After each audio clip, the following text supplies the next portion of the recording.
Welcome back. So I have not mentioned this deliberately. My dad was in the hospital for almost a month.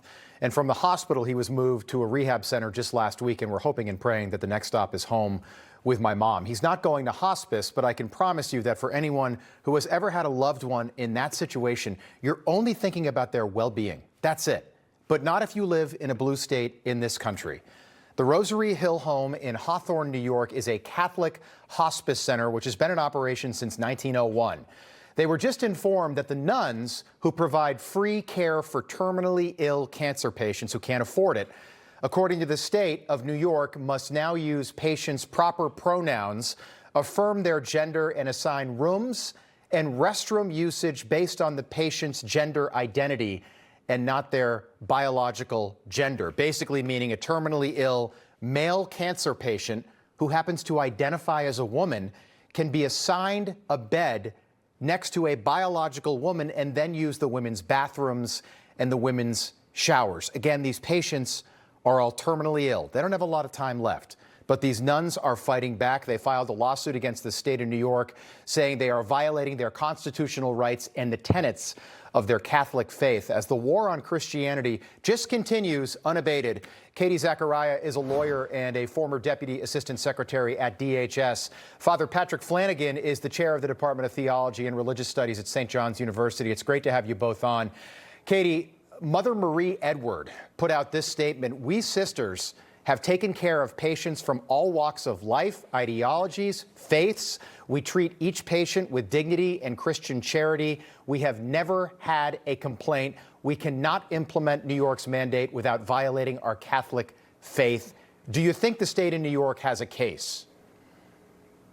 Well, I think the sisters have a case, and it's a violation of their free exercise of religion establishment clause. Rob, the list is about 7 long, okay? What New York did and where they made the greatest mistake is they made a narrow exception for the Church of Christ scientist. So they said no other faith has to abide, they all have to abide by the LGBTQ rules, except the Church of Christ scientist. And with that discriminatory exception, they opened a flood and a gateway of discriminatory policies that violate the Establishment Clause, First Amendment, free exercise clause and freedom of religion for these nuns. Okay, Father, just a simple question. I of course want to know what you think about this, but do you think this would be happening if this was a Muslim hospice care facility?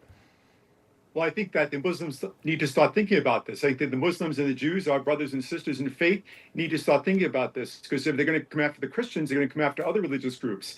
As Katie mentioned, the Christian scientists have seemingly got a pass, and now we're trying to understand why the Roman Catholic Church nuns, these extraordinary women who are caring so much for these people who are on the way home to God, are not being given the exception that other groups are given.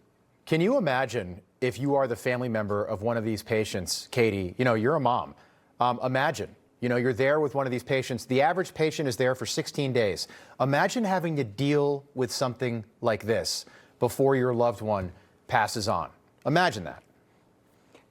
Well, in the 125 years, as she said, they've never received a complaint. They've never had a citation against what they've done, Rob. And here's the greater thing, is they are providing a service that New York is not providing. The people that they are providing this end-of-life palliative care to are those that cannot afford it otherwise. Most of them are poor and don't have access to other health care. And now they are being told they have to honor late-stage end-of-life preferred pronouns instead of giving them the dignity of a graceful death. Right. And Father, Christian scientists, as Katie said, they're exempt in the state of New York for whatever reason, but Catholics are not. What do you make of that?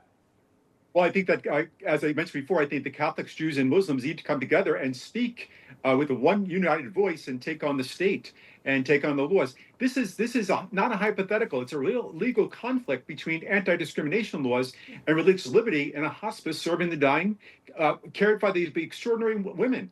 It's a conflict between two goods: protecting vulnerable persons from discrimination, right, and at the same time protecting religious freedom and moral integrity. Yeah, I was on this website today looking at their facility, and it's a beautiful facility. And these nuns have given their life to these patients who are there spending a couple of weeks and then passing on. And they are literally doing God's work. New York, Massachusetts, California are the only states in the country with this LGBTQ long-term care facility residence bill of rights. The one in New York was just signed by Kathy Hochul. Katie, the state is threatening to shut down this facility. Can I just ask you, why are Democrats more concerned with affirming gender fantasy than they are with allowing these nuns to administer this end-of-life care?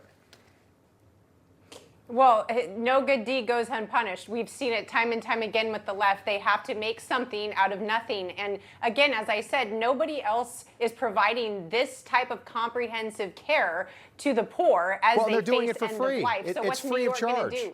Yeah.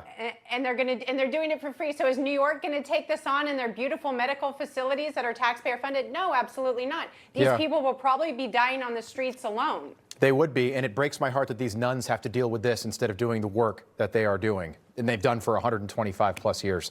Katie Zachariah, Father Flanagan, appreciate you both being here tonight. We'll keep you posted on this story. Upsets me.